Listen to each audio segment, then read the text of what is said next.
joining us on the Mortgages Made Easy podcast. We're sitting with one of my favorite realtors, Melissa Leifer. And Melissa is an extraordinary realtor.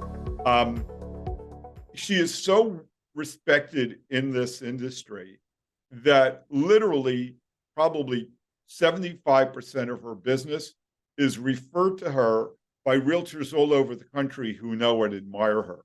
And she's really, really smart and really special, and we're privileged to have you on the program. Thank you so much. That was so nice. Thank you. I'm so happy to be here. So, Melissa, as we sit here in early 2023, the question that I'm getting a lot is this a good time to buy real estate? What do you say? I say yes. I think when you can afford to buy it, it's always a good time. I think right now, though, is a really good time.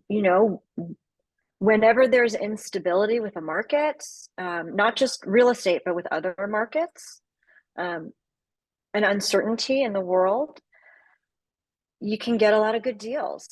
I think right now, I think we're bottomed. I don't think that it's going to go much lower, especially not in New York.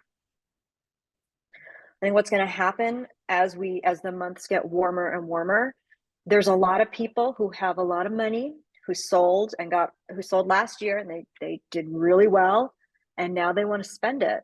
They're in a rental for a year and a half or a year, and they're ready to go. And there's still a lot of people who didn't buy last time around, and they're ready and they need to buy. And my fear is that once it starts getting warmer and warmer, we're not going to have the inventory that we would normally have in the warmer months.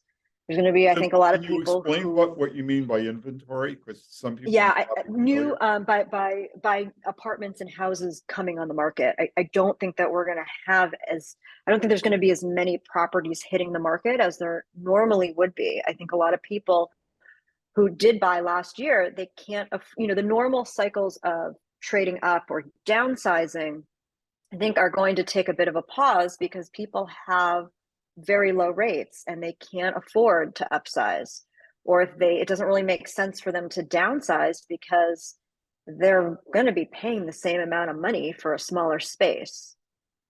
So I think people are going to make do with what they have longer until they really can't, or if see what happens, with rates. But people who who got their property a year or two ago and they have a rate that's under 3%, I don't foresee those people making the moves that they normally would have. Because there's so a I think that will affect barrier. inventory. Whether or not it makes sense for them to make the move, but there's a psychological but part of it barrier. is it's both, because honestly right now it really doesn't financially make sense for people who have a rate that's 2.75. It doesn't make sense for you to, I know you might need another bedroom because you had another baby, but you could also kind of figure it out in your current apartment and do it for another 2 years to save more money. And I think we're going to see more and more people doing that than being oh, great, let's just sell this and now we're going to upgrade and pay a lot more money.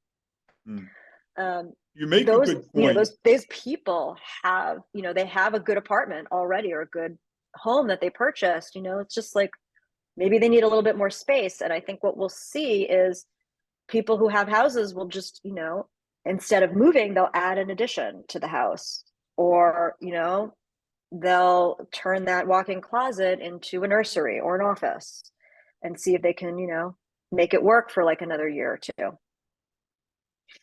I think the fundamental issue you're raising is that many home buyers and many home sellers are driven by life events. So, for example, someone gets married, they were in a small starter apartment, now they're two people in a space that's too tight, and then they have a baby, they've got to move. And what I'm hearing you say, Melissa, is that some of those people will be coming on the market, in your opinion, later in the cycle, in June, July, August. And so the earlier you get into this market, the better off you are.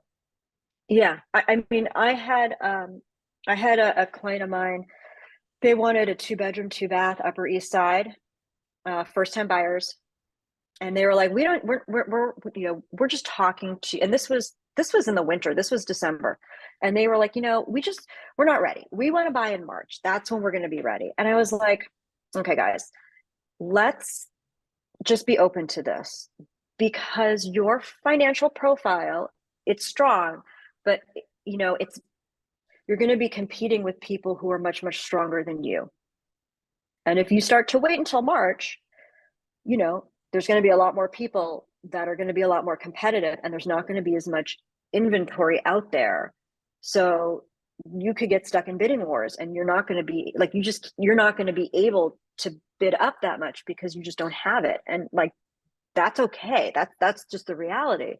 However, if you look right now, there's stuff that you like now that's like good. I mean, they ended up putting an offer in, and now they're in contract. And honestly, they're in contract in a building, brand new renovated apartment. They don't do anything to it. 2-bedroom. It's really a 2.5-bedroom, 2-bath, hit everything. Doorman building. I sold a smaller apartment in this same building that needed a full gut reno for $100,000 more, like 4 years ago. Mm. And this is a bigger apartment, and it needs no work. They can just bring their toothbrush and move in. So those are the kind of things, like, if you can do it now, I mean, I would do it now. I wouldn't wait. I had another person, they weren't I was the listing agent and they were the buyers. And, they were really trying to get a really, really good deal. And, it's changing. Like, people are now, like, they're putting offers in, they're ready to go. And, they were slow with their offer. They made a very low offer that was a little on the offensive side. And, I feel like in December you could get away with that. Now, I don't think that you can. I mean, sure, there's pockets where you still can. Overall, I wouldn't suggest that if it's something that you do really want. They just went back and forth negotiating, over little things, thinking that they could and they had time. And in the meantime, a cash buyer came in. I told them, I'm like, listen, we have a contract out. It's not signed. They're going back and forth. If you guys come in strong and you sign it by the end of the week, you win. And they really wanted it, and they did it. And then buyer one was just like, wait, what? And they're like, well, we'll pay now. And then they offered to pay like crazy over the ask. But it was kind of like too little too late. I mean, I had no faith based on our previous negotiations with them. I couldn't like go back to the seller and say like, yeah, they're going to pay more money now. So, and now everything is great, because I mean, I feel like we could have sent a contract out, and then, something could have, they could have changed their mind or had buyer's remorse. And then, maybe their financing, all of a sudden they could magically not get financing, So, meaning they tanked it. yeah, that's an interesting thing. Let's talk about this a little bit more, if you will. Mhm. What are the characteristics of a well-prepared buyer? Because you're saying that these people weren't well coached. I mean, they could have been well coached, and they could have just been like, no, we're not listening to our broker and anything that they're saying. We still want to do it our way. And their broker is their fiduciary. So they do have to present that. Mm-hmm. If you are serious or you do want something, you really, you need to have your financials clear. You need to know what you can afford. You need your pre-approval. It's got to be updated. You need, in New York City, we use a revenue financial form that shows your assets, your debt, so we can make sure that your debt to income ratio is under 30 to 28%. Sometimes got to be under 25%. So let's and stop that we there and can, let's just explain that. What Melissa's yeah. talking about is particularly for co-ops, but sometimes for New York City condos as well. Doesn't apply if you're buying a one-family home, but if you're buying a co-op or a condo, they're going to want to see your financials before you close. And the Before you process, even enter a contract. yeah, and the process is that you use a standard form so it's easy for the building board to review and the managing agents, et cetera. And that form called the REBNY form asks you to provide your income documentation or your income data, your assets, your obligations, Liabilities. and then the calculation that Melissa spoke of is called the debt to income ratio. So let's say, keep it simple, somebody's making $120,000 a year. It's $10,000 a month. And let's say they have $1,000 of debt a month. And let's say the unit will cost them $2,000 a month, just to keep it simple. So they're going to have $3,000 of monthly expenditures, $10,000 of income. Their debt to income ratio will be 30%. So if you're a first-time buyer, you may not know about some of these things. And by the way, regardless of whether you're buying a co-op and condo and the board has to review this, or if you're buying any property, ultimately you have to meet the smell test. You have to be able to qualify for the mortgage. And in this case, if it's a co-op or a condo, you have to pass scrutiny. I'm sorry. So you were saying, so get your REBNY form all done, get your pre-approved. Yeah. Make sure your money is here. It's in America. It's not in another country. If you have assets that need to be liquidated, do that now so that they are liquid, or they could be liquidated within 48 hours. So you're ready. So you can put down cash, or you can show that you have cash if you're not financing, you have the money to buy the property. Okay, so let's break that down a little bit also. So generally speaking, at contract, so you go see a unit and it's $1 million unit, they're going to ask for 10% down. Right. So not 5, it's 10. In New York City, it's 10. So if you're buying $1 million apartment, you need to have $100,000 available when you sign the contract. And that's usually that is correct. days after you apply for you make your offer. So that's you may have $2 million in stock, but if you don't have $100,000 liquid, you're going to have a problem very quickly. And if it is a stock account that you can liquidate in 48 hours, you're probably okay. Probably, but sometimes you might not be. But you're probably okay.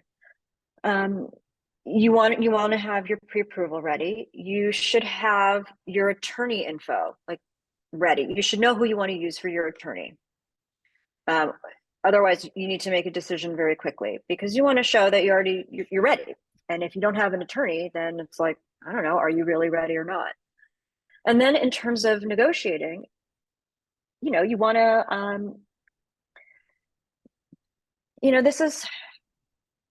it depends on how much you really like this place. And if you're going to live there for, 5 years or 50 years. Because if you're going to live there for 50 years and, you feel like you're overpaying by $10,000, in 50 years, it's probably really not going to make a difference, but it might in 5. So that's something that you should think about. When you go ahead, do you want to say something, David? No, yeah. I so much agree with you. What I tell my clients is to think about it. Think about what happens if they lose it. Right. That was what I was just going to say. How are you going to feel if you lose this? Are you going to be really crushed? Is this going to be are you going to be like, whatever, I'll find another one? Or are you going to be like, oh my God, this is it? Because if you are going to feel like that, like, oh my God, this is it. I mean, this was my dream house. you know, you got to think like, is it worth the extra like 10 or 20 or whatever thousands of dollars it is for you to be really, really happy? I can't answer that for you. Like only you can answer that as the buyer. But that's something that you really need to think about. I've had so many people who passed on, like, they saw something great like in the first week, and then 2 months later, like, oh my God, why didn't I just take that one? Why didn't I take that? Why didn't I do Mm, that? yeah. I mean, be open to the possibility that like you might really like something really, really quickly. It happens way more often than you think. And all of my new buyers, I like really prep them on that, because I hate it more than anything when somebody says to me, oh my God, Melissa, why didn't I take that one? Because I don't know if another one's going to come up like it. Like we have no idea, especially now where I do not foresee us getting a tremendous amount of inventory or lots and lots of new properties this spring and summer. I Not like have a, how it was last year. you know, I have a client in contract right now, and when they told me about the place, really urged them to go for it because Yeah. because like in their conversation, it was clear that this checked the boxes that some of the other properties they saw did not, Yeah. and they were wavering a little bit, and it finally came down to, will something better come up in your time frame? In 10 Right. years, yeah, there may be a better property will come out at 6 months, a year, 2 years, Right. 3 years, but God only Do you knows. want to wait You're though? you're in the Right. market right now. Yeah, Right. And you can afford it right now. yeah. You don't know what it's going to, what is the price going to be like, and who are you going to be competing with, and what's the market going to be like then? Mhm. You know, right now we're in like this weird little, I think we still have just not a lot, but I think there's a little bit of time left to really score a deal on Mm. something. I think that, and there are still going to be pockets of the city where you're going to be able to get deals a bit longer. That's a whole other discussion, because some of those pockets I still don't think it's worth buying in. Mm. So what Um, what areas of the city do you like? I mean, honestly, like most of them, I like a lot of areas of the city. I love the Village, East and West. I love the Upper East. I love the Upper West. Um, I'm trying to think like And you're Midtown. I Brooklyn love based. Midtown. Yeah, and you're Yeah, I Brooklyn love, based. and I love, my God. I mean, we could spend like 2 hours for me telling you all of the neighborhoods in Brooklyn that I like. Mhm. And you'd be really surprised by some of them, like Bay Ridge. I love Bay Ridge. I think it's gorgeous. I think it's a super underrated neighborhood. I think you get really good deals there still. Mm. And I think that that neighborhood's only going to get better and better. Um, You don't have to I tell me. like, I but grew up in Brooklyn. I yeah, grew up in Brooklyn, so I know my whole Brooklyn. family's from Brooklyn too. Uh, So, I'm biased also. But like I also listen, like I love East Williamsburg. I think it's super cool over there. I love that, and that's really interesting. I love Park Slope. I love all the little neighborhoods of Park Slope, South Slope. I like Kiwanis. I like Greenwood. Love Greenwood. Sunset Park. Um, Prospect Lefferts Gardens. Prospect Park South. Prospect Park South is awesome. That's a great neighborhood. It hasn't been like fully discovered yet. It's awesome over there. mm, You're right by the park. hmm. I mean, like, God, we could just like go on and on. There's so many neighborhoods that I really, really do like in Brooklyn, And quite a bit. for anyone who's listening to us on this podcast or watching us on this podcast, what makes people like Melissa special is the passion that they bring to real estate. You know, there are realtors Thank you. who do this, and they they understand things from a technical perspective, but when you're working with a Melissa, boy, you get the passion, you get the wisdom, you get everything. And you know what, most of what I like to tell my clients, they could work with an average Joe, or they can work with someone special like you, and they're going to pay the same amount of money. At the end of the day, if you're a listing You'll probably pay killer, less though with me. yeah, ha, maybe. Probably. Yeah, because there are people who are great at marketing, and you're a great marketer, but there are people who are great negotiators. And because you have such an intense understanding of the market, you're able to pick apart a listing in a way that a less experienced agent would just never be able to do. You know, I I mean, thank you so much for saying that. I am very passionate about this. I love it. Even if I wasn't getting paid, I would still do this Don't say that. because I love it. I know I shouldn't, but I do. I really like nerd out on it and stuff.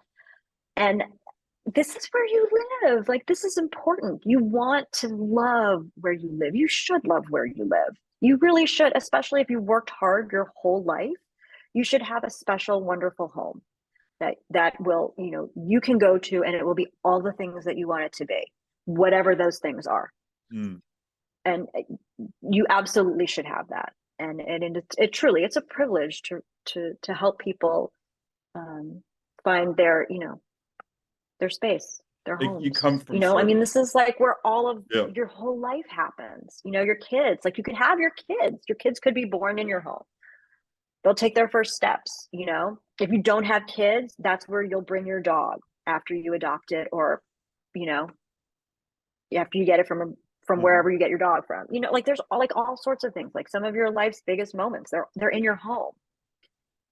One of the things that differentiates realtors, and I hear it in your tone and is a great realtor will help you achieve a realization of what you truly need and value.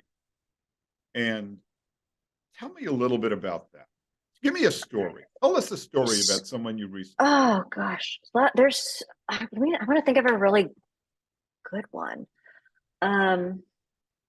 Where somebody was just kind of like, trying to think of one where someone ended up somewhere totally, totally different. Oh gosh, let me think. I feel like there's You want to come back so to many this? of those. You Yeah, want to come back to this? Well, I can talk a little bit about it. You know, it's important when it's your home. I really just, I ask the questions so that you can figure out what it is that you really want, and that what's really important to you. And it might not be where you thought that it was. And then all of a sudden, you're like, oh my God, I never thought I would live in Brooklyn, or I never thought I would live on the Upper East Side in a million years, but I love it. This is exactly what I wanted. I love that. That's like very gratifying. And Melissa, part of it is, like you were talking about, let's say someone who has children. Well, it's important as a realtor, and it's important for the buyer to know, if you have children, then you want to be near a school. You want to be in a school district that has great schools. If you've got a dog, well, then you may want to be near a dog run. Right. Or a dog. And that's right. And if you're working from home, then you need a space that's conducive for doing a Zoom like we're doing. But if you're commuting in New York, commuting is just an art, right? Are you on the F train? Are you on the That's right. IRT? And how are you going to get where you want to be? Yeah. So actually, I was talking to somebody yesterday. She's going to buy her first apartment with her husband, and she works in Nolita. He has a car, so his commute isn't really an issue. And we're talking about different neighborhoods in Brooklyn where she wants to be. Her budget is a little limited. So I was throwing out other neighborhoods to her that she'd never thought about. And she's like, really? I'm like, yeah, you could live like Prospect Park South. That could be really interesting for her. Especially if she's like right by the B or the Q, she could like fly to work so fast. And she could get a really great space. And there's parking over there. Like, there's garages too, but you can get street parking over there too. And then she was like, well, somebody told us about living in Bay Ridge. I was like, well, I can tell you, because I lived in Bay Ridge for a long time. No, that's a hard no. that will take you an hour to get to work. Also, her husband needs to go to LaGuardia for his job. I was like, that's a nightmare. Like, it's so far. You're all the way on the other side of Brooklyn. That's not where you want to be. I mean, it's beautiful. I can find you something great there, but you're also going to call me in about 6 months and be like, Melissa, why did you sell this to me? It takes me an hour to get anywhere. So, it's stuff like that. She needs to be on the eastern side of Brooklyn. It'll be much easier for her to get, and for her husband, for him to get to work. And if she's like the B or the Q, if she's on an express train like that, that's great. Or if she's on the F, or honestly, like a really good neighborhood for them might be actually Clinton Hill, specifically the Clinton Hill co-ops, because the G is like legit at the end of the block. She could take that to get to any train super fast. She'll get to like Nolita in, let's say, like 30 minutes ish. Totally fine. And he'll be able to get to LaGuardia. He can just hop right on the BQE and just like boom, right there. You never get anywhere boom on the BQE, but yeah. I mean, if it's like 5 a.m, I'm just sure. teasing. I'm just teasing. I know. But it's a straight shot. How about that? Yeah. It's a straight shot. And he's gonna bypass that like Brooklyn Heights Dumbo congestion. Yeah. So it'll just be like Williamsburg, Greenpoint, boom, you're in Queens. Yeah. This has been fun. I'm just trying to compose my thought for a minute. Sure. So let's cut this. We'll do a close on this, and we'll start all over again. Sure. Sorry. Thank you so much, Melissa, for joining us on the Mortgages Made Easy podcast. It is just such a thrill to have you on the show, and so much that you shared and the passion that you bring. Wow.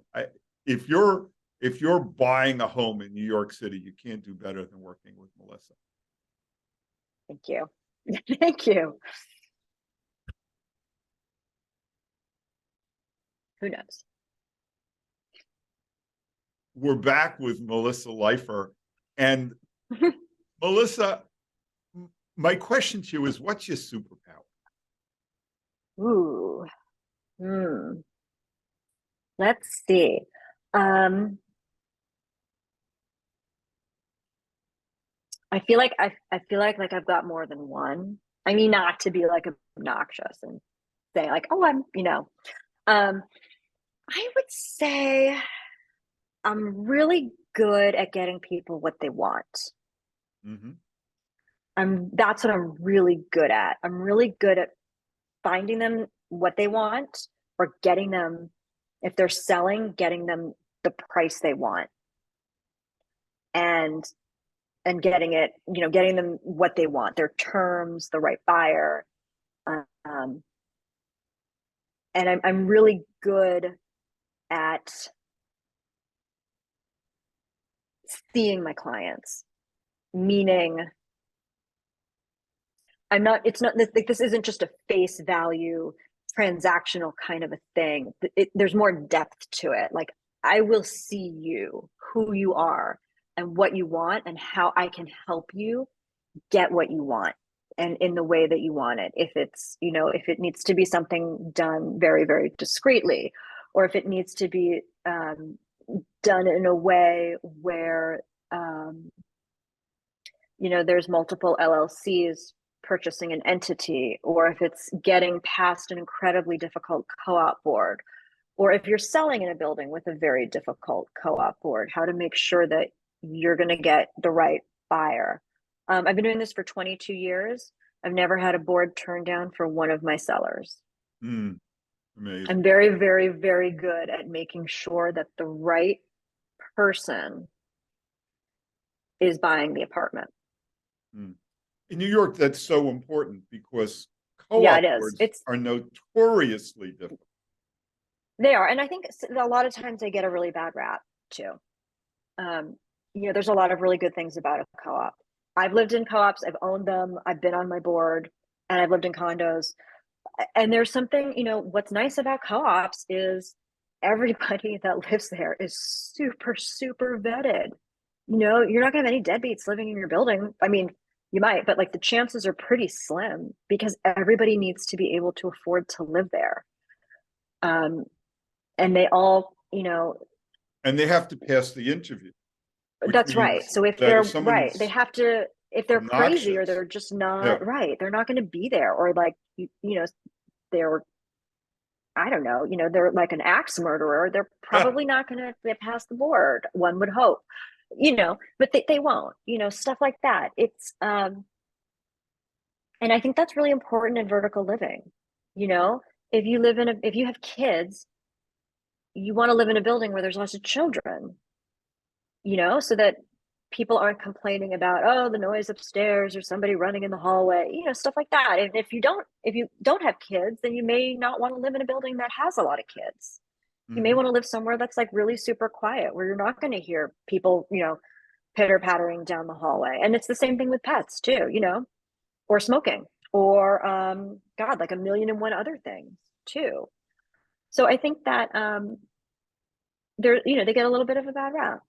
You know, and during the what, financial crisis, the amount of co-ops that went into foreclosure was like, I don't even know of any that did, to be honest. I'm sure there were, but like I don't know of any.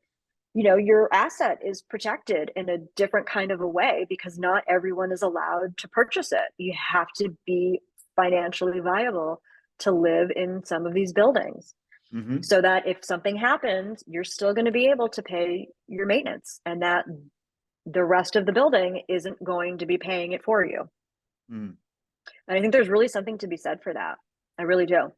And you have the expertise to understand the people, and but because you get an understanding of, let's say, a single person buying a co-op, and that person may be a work from home person, how their Right. needs may be dictated in a different Mm-hmm. way.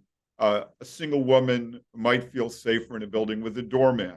Uh, Somebody who travels a lot may also like a doorman because they the doorman can take their packages or whatever. And some people don't like a doorman because they feel like it's just like they don't want anybody in their business. Mm, They want like a very like anonymous lifestyle. They don't want to have to be like, hi, how's it going? Every time they walk in or out of their building. mhm, There's like all sorts of reasons for everything. mm. Um, what are you passionate about? Besides selling real estate, Ah, mm, I love so. I mean, I love it. I love it. I love. What I love. I love the stories of people's homes. I love that. I feel like every home has a story, and I love telling that story to other people. I love that. I think that's so fascinating and so interesting. I'm like one of those people that like when I was a kid and you'd like drive down the street, I would like look into people's houses from the car window to see like, oh, what does it look like where they live? Like, how do they live? How is it different? Like, what do you think it's like in their house? Like, what do mhm. you think they eat for dinner? And like, what do you think they watch on TV? Do you think it's different than what we watch on TV? Probably. Hopefully they're eating something much better than what we ate because my mom was a terrible cook. Ah, Uh, we'll make sure that she's blocked. She can't watch this. yeah, she knows.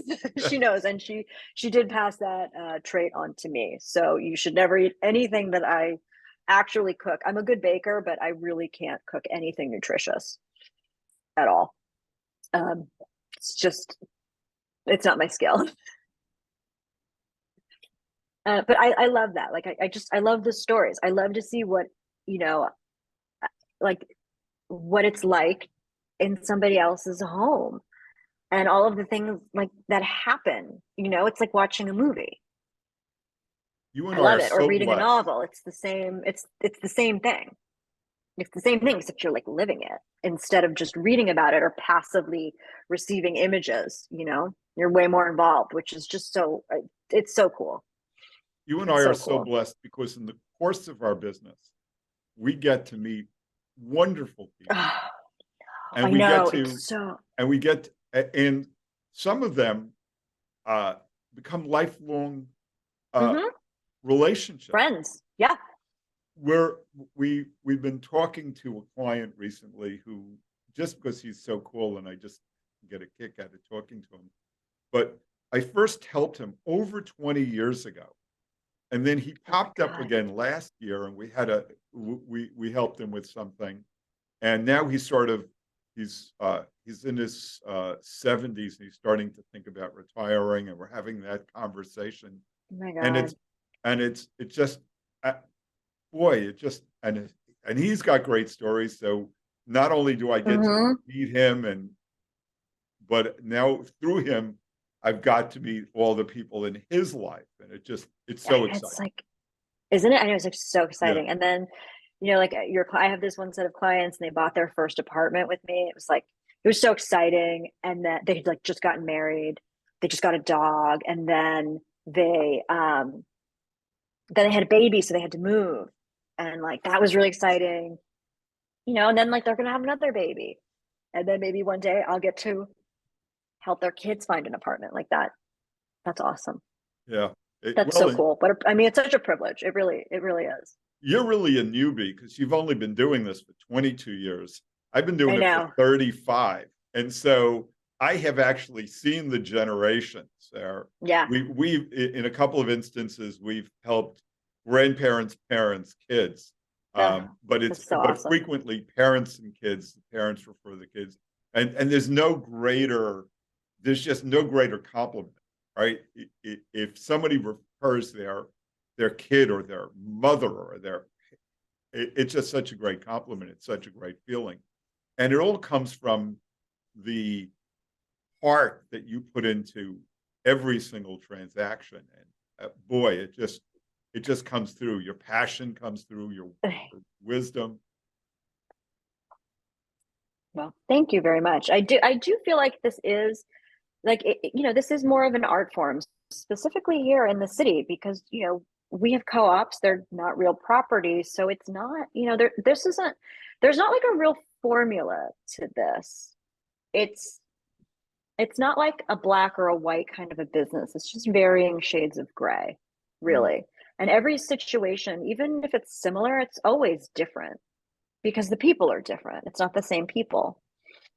So, I that's what I love. I think that's very, very interesting. I wouldn't be able to just sit at a desk all day and I don't know. I mean, do numbers or, look at a computer screen. Like I wouldn't be able to do that. Mm. I need to be like out. One of the things I know, and we've been at conferences together, and I've seen you Hmm. at conferences. I know that you're the realtor of choice for so many people across the country. So many realtors across the country refer Hmm. their clients to you. Why do you think that's so? Um, well, I think I do a really good job. I know my stuff. I know my market, and I know how to get people what they want, and and to make them happy. I mean, I want them to be happy about what they're buying. Many times, like I will literally, I'll talk to people. They've got an accepted offer, and they're just, I'm like, this doesn't like this doesn't make your heart sing, does it?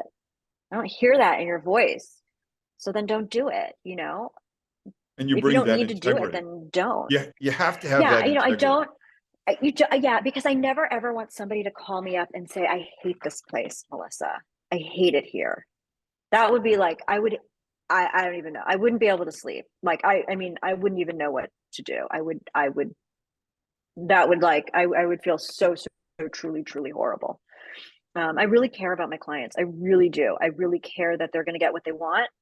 Um, and I care that they're getting something that's good. I just had somebody who really nice guy. I really like him, and he really liked this one apartment, and nobody could finance it. The building's financials are really they're funky, and it was funky in a way that's like not in a way of like, you know what, you can get on the board and change this, and this might be a really cool opportunity. It was just funky in the way of like, this is not like, if no one's financing this is something that you should walk away from. And he really wanted to make it work, and I was just like, please just don't. This is not something that you don't want to be in a building that's going to have this kind of financial situation for 5 years, because you're not going to be able to sell it. And I'm really excited that he did not buy that, and he found something so much better. That also has a balcony. And it's one neighborhood where it's very, very difficult to find outdoor space, and he has it. So it's so much better. Like everything about this is better. And he is more excited about this apartment too, which is good. Because he was There's really some scared. He's like, well, if I don't take this, am I never going to find something? I was like, no, stop. Yeah, There's there's a always wisdom something. to that because, and I get it all the time as well, because we get the financials of those funky buildings. Right. And Yeah, sometimes you do. and there are times that it's easy to get people a mortgage, but you Yeah. have to look forward and you have to say, if I get you Right. into this apartment now, what'll happen if the market tightens a little bit? That's Will right. you And what's ever going be to able to happen sell it? Will you right, ever in be able 5 to? years. Yeah. Right. Even if you think like, no, this is where I'm going to die. Well, things change, and you Yeah. might want to sell it in 5 years. Yeah. So you need to be prepared. You need to Mm. be prepared. I'm very communicative and responsive with my clients as well. If I can't get back to them, and I think that's just something that's important to me. Like when when I'm the client, like I just want people to let me know like what's going on, even if there's no news and nothing's happening. I don't know. I just want someone to tell me like it's okay, everything's fine. We're not going to expect anything for like another week, but you're I know that you want to know, and I'm just reassuring you you're good. We'll know next week.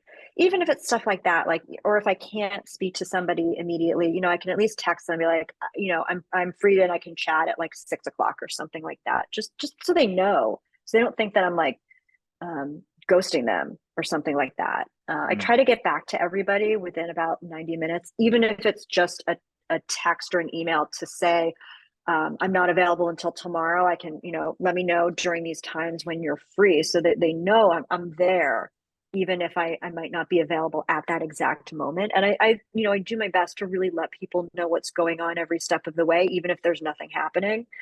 Like literally, especially with my sellers, and they're like, oh my God, what's happening? You're like, nothing. We're just doing the board pack. It's just going to take like, 6 weeks, and you guys get to just hang out and relax. Everything's fine. And, I just let them know every week, like, it's still going, waiting for the commitment letter. Everything's fine. Everybody's doing what they're supposed to do. It's all going fine. You get to chill out and wait and relax. Melissa, Or, or not, or like, we need this one document immediately. This is the time where you need to like, you know, you might need to move heaven and earth. This is the time to do it because we need this one document. mm, Melissa Leifer, it has been such a pleasure having you on the Mortgage is Thank Made Easy you. podcast. A lot of fun. I just so much appreciate your integrity and your passion, and it makes it so much fun to deal with you. Thank you so much for doing it. Thank you. Thank you.